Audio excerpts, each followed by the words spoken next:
Hey, I'm Omar Azar, VP of Business Development at MatterLab, and you are watching Take a Stock.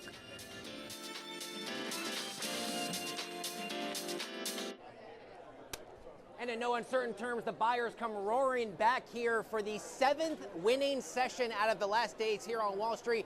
What a bit of a reversal we had, both for the Dow Jones Industrial Average and the S&P 500, because you see, my friends, both of those benchmark indexes had started the day down in the red. The S&P had been selling off as much as 0.3%, but pretty much a clean reversal here. At the tail of the tape, we are expected to be in positive territory for this Wednesday, December 3rd, and at least for today, it's not really technology stocks doing the heavy lifting. Most of the Mag 7 is actually down. We do have a bit of outperformance from Tesla, that company up about 4% here. Energy, financials, discretionary, those are your strongest sectors in the S&P. We do see a little bit of lag for utilities and real estate as well. That and much more sets the stage for the show, and welcome to it. You're watching Taking Stock. I'm your host, JD Durkin. We are just moments away from the ringing of the iconic closing bell here on the trading floor of the New York Stock Exchange. The truly great Michael Reinking himself, senior market strategist of the New York Stock Exchange, is on deck. He'll join us right after the bell to get his take on price action, the Fed earnings this week, a lot of earnings this week, and so much more. Volatility in retreat on the day, yields in decline as well. The 10-year Treasury yield falling right now to 4.06. We'll pick up the rest of the scorecard on the other side of the bell, and here to do the honors is the team from Helios Technologies. They will also be on the broadcast in just a bit. Ticker symbol HLIO here at the NYSE to ring the bell.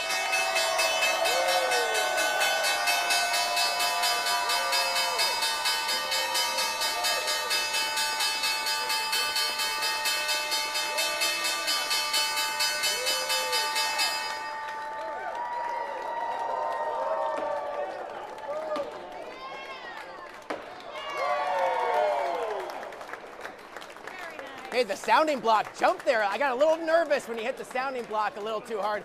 Final tail of the tape for this Wednesday, the third trading day of the week and the third trading day for the month of December. The S&P 500 will finish up 0.3. The Dow up what looks like 0.8 or so. The NYSE Composite Index up 0.7, and the small caps having themselves a really strong Wednesday, up 1.9% on the day. Advance to declines tells us for every one stock down, about 2.6 stocks in positive territory. Broad participation across the tape, about 70% of all publicly traded companies finishing today's session on Wall Street in the green. Strongest performing names in the Dow, UNH, Amex, McDonald's, while the laggards, Boeing after yesterday's strong session down, Microsoft and Travelers as well. Michael Reinking is the senior market strategist here at the New York Stock Exchange, one of my favorite go-to voices because I feel so much better after we talk. I also get so much smarter after every time we talk. Thanks for being here as always. Hey JG, thanks for having me. So a 5-day rally to end the month of November. What does that tell you about market health, and what did that do to set the stage for December? Yeah, first and foremost, let me do a real quick plug for the New York Stock Exchange. Right, hope everybody had a happy Thanksgiving.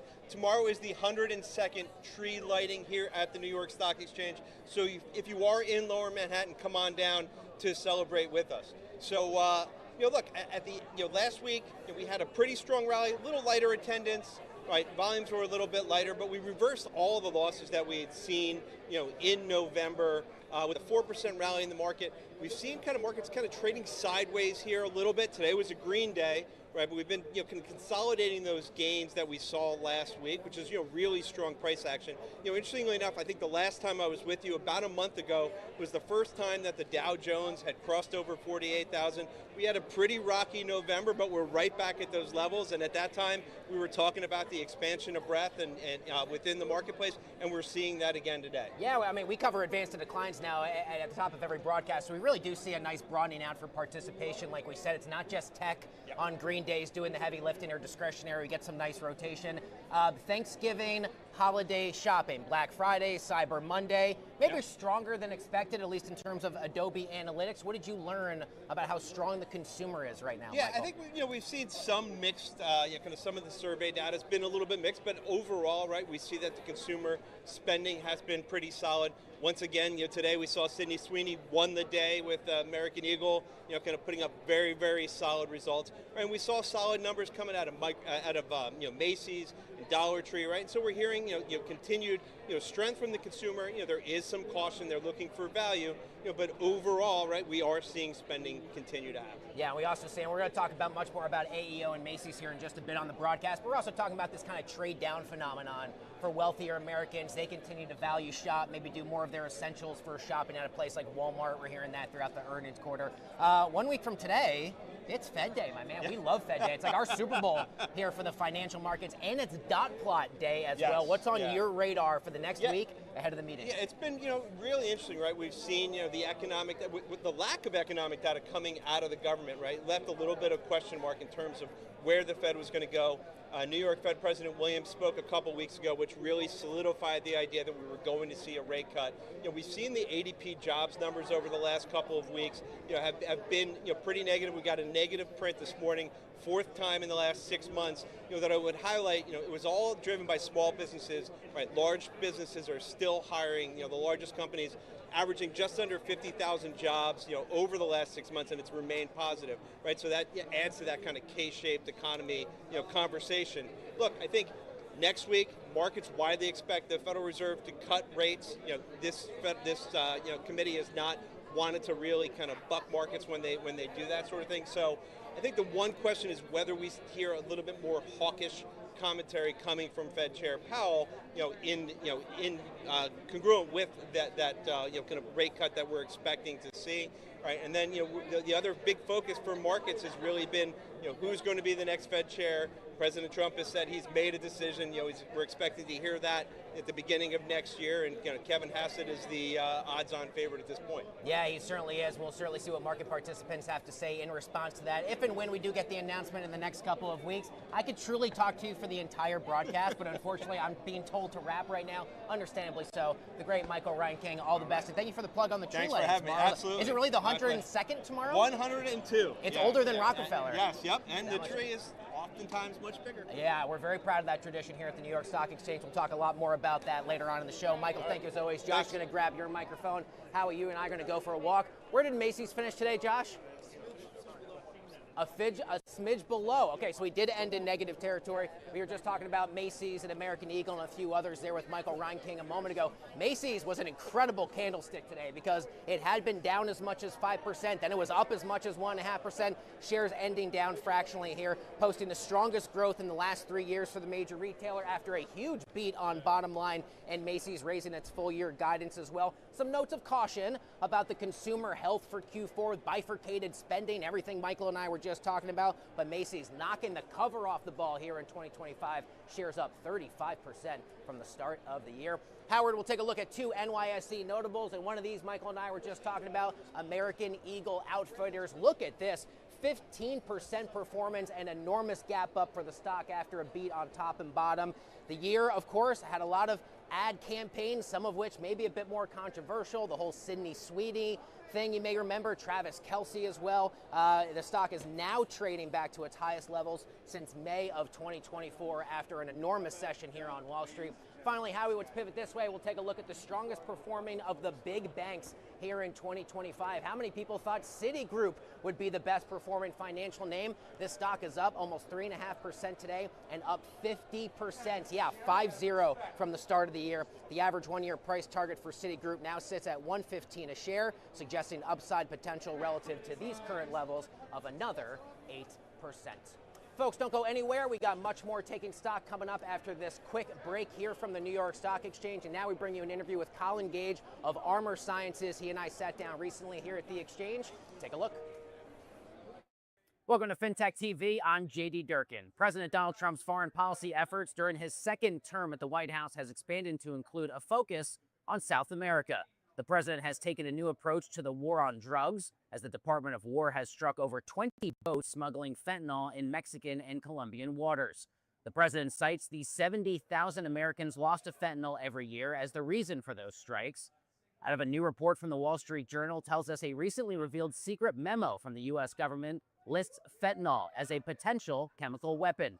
The memo was prepared by the Justice Department's Office of Legal Counsel, and by listing fentanyl as a chemical weapon, the memo provides a legal basis for targeted strikes.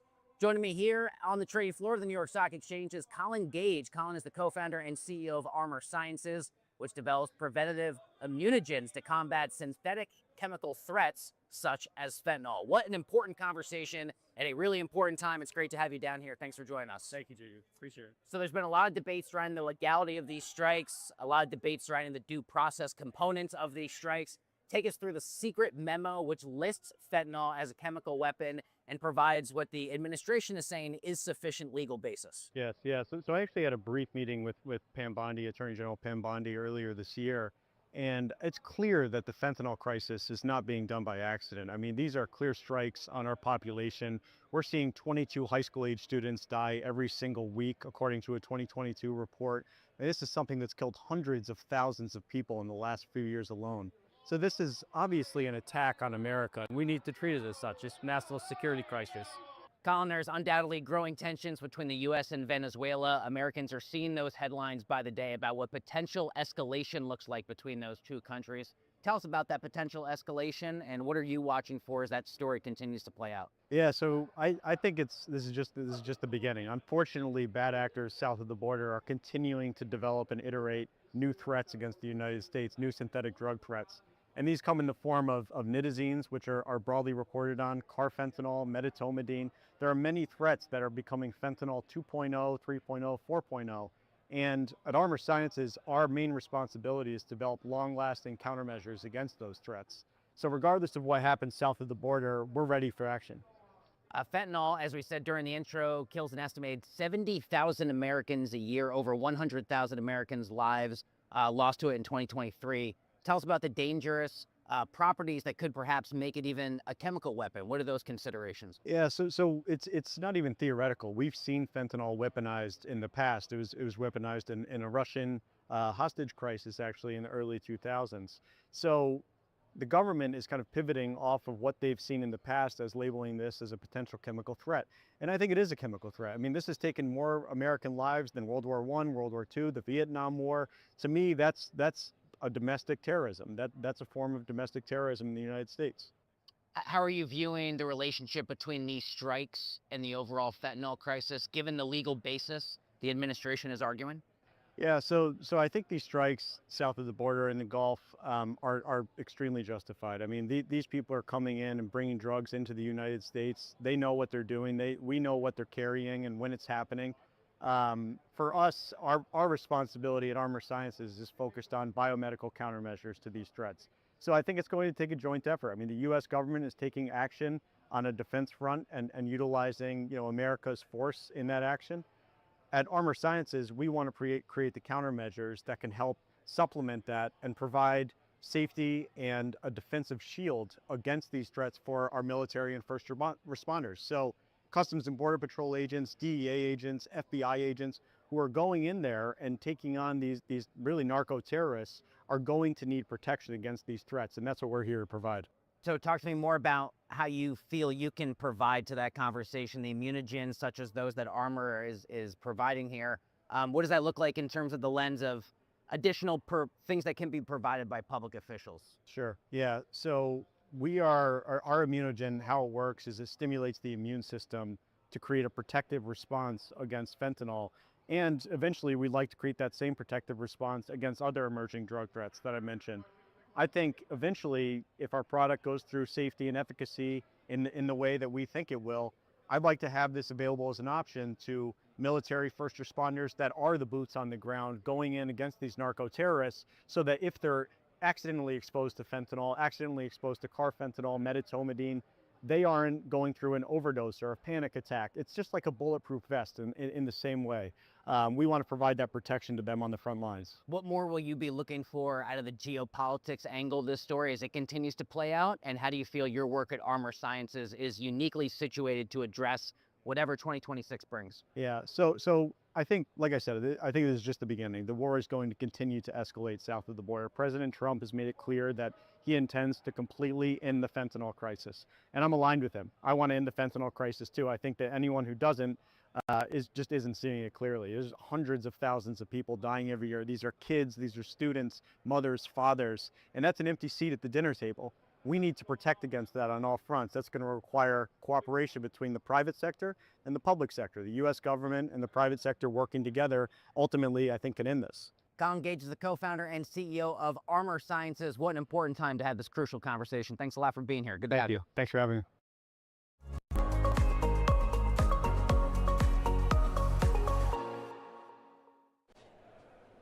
Hey now, welcome back to the broadcast on this Wednesday. You're watching Taking Stock, still live from the trading floor of the New York Stock Exchange. Get you quickly updated on the price action today for the crypto majors, having another bit of a relief rally.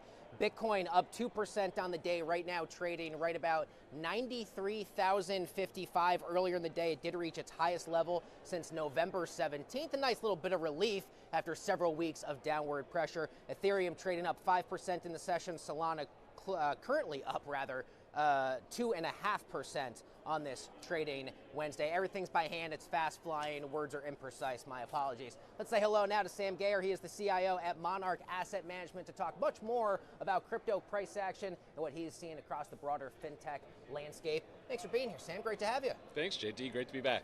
Crypto bull markets. A lot of people are wondering, where are we in this cycle? Are the good times gone? Are we headed for another crypto winter? Maybe not so fast when you see relief rallies like today. So let's just put everything into context, right? There's never been a better time to be investing in digital assets than right now. Fueled by macroeconomic and regulatory tailwinds that we've never had before, institutional adoption is soaring. Digital asset treasury vehicles are broadening access to the space. Tokenization of real-world equities, on-chain trading of stocks, for example, is happening as we speak. And as mentioned, we've never had a more friendly regulatory environment than we have right now. So is the bull market over? The fundamentals are telling us no. What do we make of a sell-off? Let's just take Bitcoin. What do we take of a sell-off that reached an all-time high not that long ago at 126, sold off all the way down to, let's call it 84, 85 or so, at the same time that we're having this conversation about institutional adoption, and people are saying, wait a minute, isn't this now the time for this asset to be strengthened? Sure. Well, first of all, from an institutional perspective, every single major bank has a payments platform, stablecoin project, or digital ledger project, distributed ledger project on its books right now. So that's not going away. From a price perspective, some structural changes have occurred in the marketplace. First of all, it's expected that I think 160,000 Bitcoin are going to be mined this year. Last year, Strategy alone bought 180,000 or so. And this year, I think that's down to about 30 to 40,000. So the marginal buyer is kind of slowing, number one. Number two, when you saw the market surge, this kind of blow off top 126 in October, you saw a big surge in open interest and volume. A lot of people bought that top and are now kind of sitting and waiting for the next leg of the rally to happen. Some structural changes occurred. The market has really not recovered from the October liquidations. On October 10th, 11th, we had $20 billion of forced liquidations. And in the month of October, we had $45 billion, both orders of magnitude greater than we've ever seen in crypto before. And so what does this mean? Lower liquidity equals higher volatility. And we saw that play out this week, as a matter of fact. So Sunday night, speaking of strategy, Sunday night, Michael Saylor telegraphed a change of strategy. Just 2 weeks ago, he was talking about his maxim being never sell your Bitcoin. Well, it turns out that on Monday, they raised a reserve so that they're insured to pay, a cash reserve so that they're insured to pay their preferred dividends. But at the same time, his CEO left the door open that in the future, they may sell more Bitcoin to fund that. And this caused, in a thinly traded market, order books have not recovered in the past month. In a thinly traded market, what this caused was the Twitter sphere to come in, calling for end of days. Sure. The doomsayers are out, shorts were in control of the market, and what you saw was a resulting cascade of liquidations.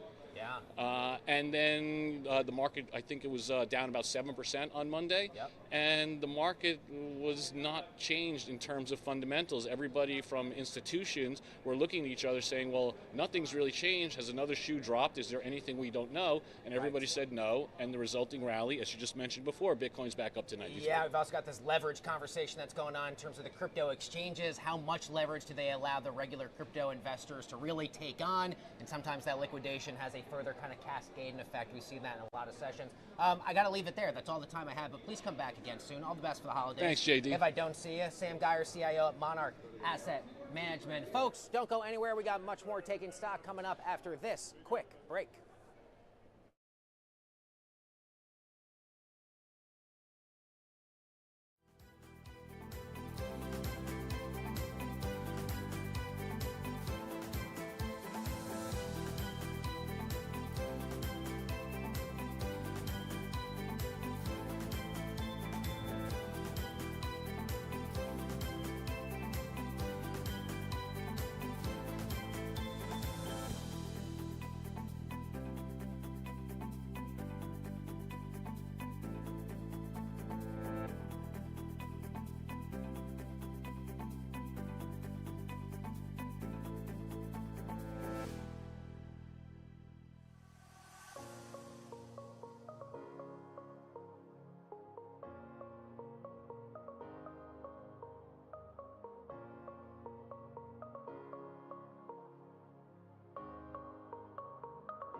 Welcome back to the broadcast. You're watching Taking Stock live from the trading floor of the New York Stock Exchange. Time for what is always my favorite part of the show, not just an outstanding guest interview, but a guest who just rang the closing bell. Say hello to Sean Bagan. He is president and CEO of Helios Technologies, Inc. Not just here for any day, but casual flex. The stock up 2.5% today. You're up 22% on the year, outpacing the market.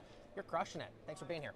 Thanks, JD. It's a real privilege to be here. This iconic New York Stock Exchange. And it's awesome to have you down here, both for the bell and for the show. We'll talk much more about the growth strategy, what's been behind the success of the share price so far this year. But first, personally, what's it like to be up here, ring the bell as the whole world watches? It's a once-in-a-lifetime opportunity. It's really a dream come true for me, having the opportunity to be here with a lot of our customers, suppliers, and our executive team and their families. It's just really special. Talk to me about the top priorities and considerations for Helios these days, for anyone who's watching this interview who might be a bit unfamiliar with your work. Yeah, Helios is a group of companies, and our top initiative is on our go-to-market strategy. We're coming off 12 quarters of declining sales, and we finally have inverted as of June this year. In the third quarter, posted nice growth. Fourth quarter, we expect that to accelerate further, and as we enter 2026 should be a really good year for Helios, and we attribute that to just our customer centricity and doubling down on our go-to-market strategies. Yeah, you know this market as well as I do right now. Investors oftentimes, they want to hear about guidance. They want to hear about forecasts. They want to hear about what the future looks like. Undoubtedly, you're giving investors a lot of what they want to hear. If your share price is outpacing the S&P 500, what does that look like as we soon enough turn the page into 2026, Sean? Well, for us, I mean, we have to acknowledge we had some softer comps coming off those years, and so when you get into the percentages, they get to be larger given the baseline. But for us, as we're getting into next year, just given some of the strong order trends and demand trends, and if we can get some macroeconomic help, a little bit of tailwinds in some of the industries that have been challenged across the hydraulics and electronics segments that we serve, we think it can be a really, really good year for us. What have been those challenges? Is it tariff and trade policy related pressures or other things that as a result you probably have to contend with as well if so much of your customer base has to contend with them? Yeah, it's particularly for our hydraulics business. I mean, it's more tied to PMI and industrial production, and things have been slower. Our biggest customer is John Deere, and that ag cycle, given where that's at, has also been a bit of a headwind for us. When you go over to the electronic side, it's much more consumer discretionary type products, recreational vehicles, boats, hot tubs, and similarly with interest rates not coming down as quickly as expected, and a lot of that product being financed, that's held back some of the buyers. But we expect that to start turning as we lap some of them softer comps as well. And we're starting to see that electronic segment drive a lot of our growth. Absolutely. That's about all the time we have. Sean Baggin is president and CEO of Helios Technologies, Inc., having a tremendous year here for the share price and a great day here on Wall Street as well. It's really great to have you. What a pleasure. Thanks, JD. Come really back anytime. Folks, don't go anywhere. We're going to take a quick break. And right after that, the latest from Scarlett Sieber at Money 2020. Much more Taking Stock coming up right after this.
Welcome back. I am Scarlett Sieber from Money 2020, and on this segment of Hindsight 2020, we're going to show where history doesn't just repeat itself, but it occasionally rage quits.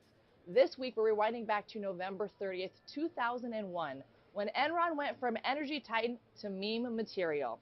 November 30th is the day Enron filed for bankruptcy. At the time, Enron was the Beyonce of energy companies, glamorous, innovative, and everyone wanted a piece. But behind the scenes, it was more like a reality show gone wrong.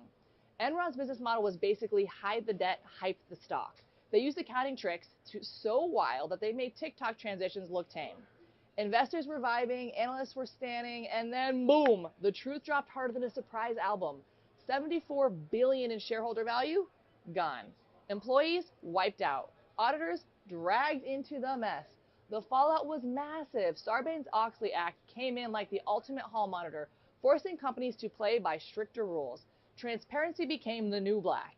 And suddenly, creative accounting was less cool than cargo pants. So what's the takeaway here? If your business plan sounds like a plot from Succession, maybe you should be rethinking that, because markets love innovation, but they hate lies. Until next week, when we cover a December moment that proves even tiny text can change the world. Back over to you.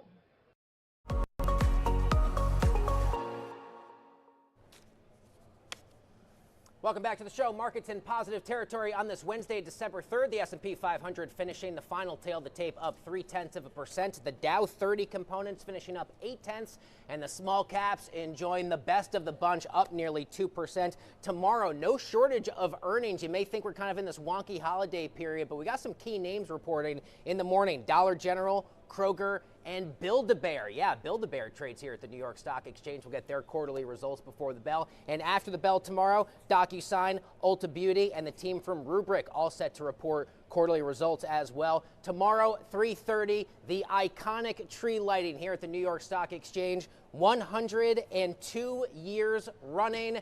Please tune in. We will not be doing our normal show, but a very special edition outside you don't want to miss. That's it for today. We will see you tomorrow.